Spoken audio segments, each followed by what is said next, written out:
bahwa Iran akhirnya mengetahui bahwa presidennya itu helikopternya dijatuhkan oleh siasat Israel. Terima kasih buat Menpora, terima kasih buat Presiden Jokowi. Ini caci maki, saya kenapa ngucapin terima kasih pada Jokowi coba?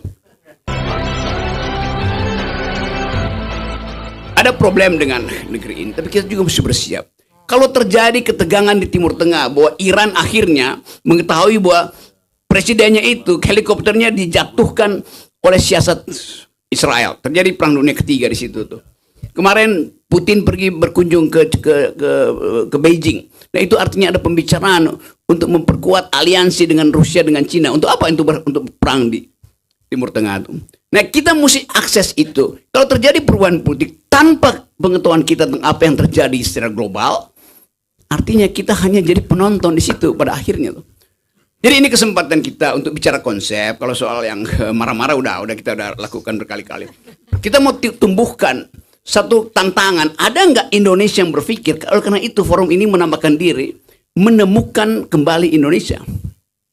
Perhimpunan untuk menemukan kembali Indonesia.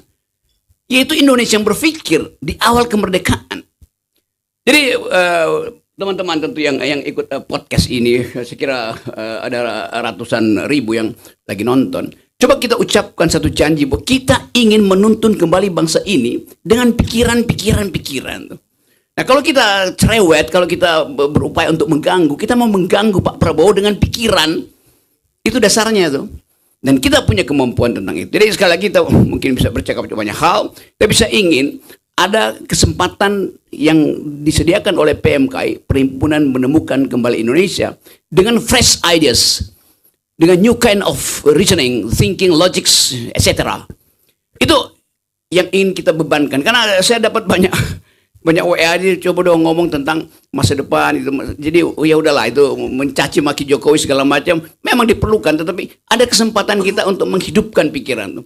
Kayak kemarin saya baru pulang dari dari Shanghai. Saya bawa atlet panjat tebing Indonesia. Saya yang memimpin delegasi itu dan dapat medali emas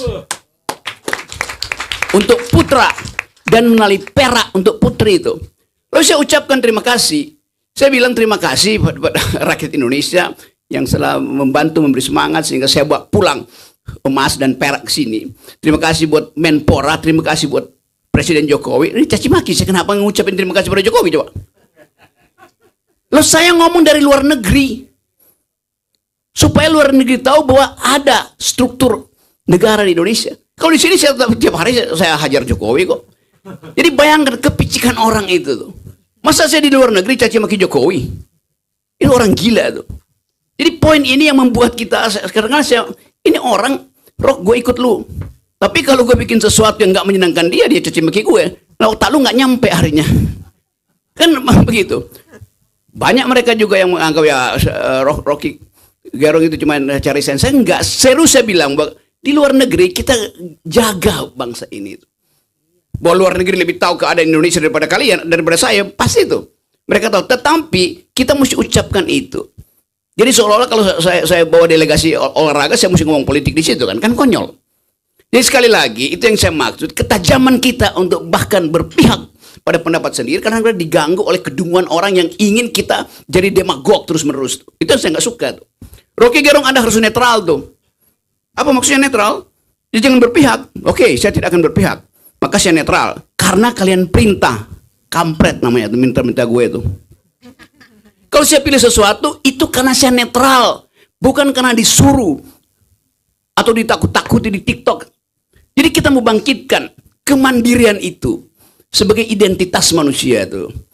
Bukan diombang-ambingkan oleh kepentingan. Jadi sekali lagi, ini udah pasti ada isu macam-macam. Karena ada Hasto bicara di sini. Ada Jumhur, ada Saganda segala macam itu. Lalu dia ini apa sebetulnya? Kita mau tahu apa PDIP punya pikiran tentang masa depan. Kalau masa lalu kita udah tahu tuh. Jadi itulah sebetulnya keinginan dari Perhimpunan Menemukan Kembali Indonesia untuk membuat forum semacam ini di mana semua orang boleh ajukan keberatan, boleh caci maki, boleh puji-puji, tapi pakai otak. Itu dasarnya kan. Jadi sekali lagi teman-teman, saya mau terangkan itu supaya dalam diskusi kita hindari sebanyak mungkin hal-hal yang udah kita ucapkan, kita mau cari konteks berpikir untuk menyeberangkan bangsa ini masuk ke 2 minggu ke depan. Ini bukan soal 2 tahun ke depan, 2 minggu ke depan. 2 minggu ke depan Pak Prabowo akan gelisah untuk melihat bagaimana kabinet akan dibangun kendati situasi internasional berubah. Bagaimana kabinet akan dibangun kendati keadaan di dalam negeri kacau secara elementer, yaitu berupaya untuk nyogok segala macam, dapat proporsi kalau bisa nama dia dimasukkan di dalam daftar yang dia bikin sendiri, hoax sebarin bahwa dia akan jadi menteri. Jadi kita mau lihat sebetulnya bangsa ini dari satu kacamata, yaitu pikiran. Nah, bangsa yang berpikir, bangsa yang masa depannya panjang. Bangsa yang gagal berpikir, bangsa yang bahkan masa lalunya dia nggak mengerti lagi tuh. Itu kira-kira perhimpunan menemukan kembali Indonesia adalah perhimpunan untuk mengembalikan pikiran sebagai dasar dari politik. Terima kasih.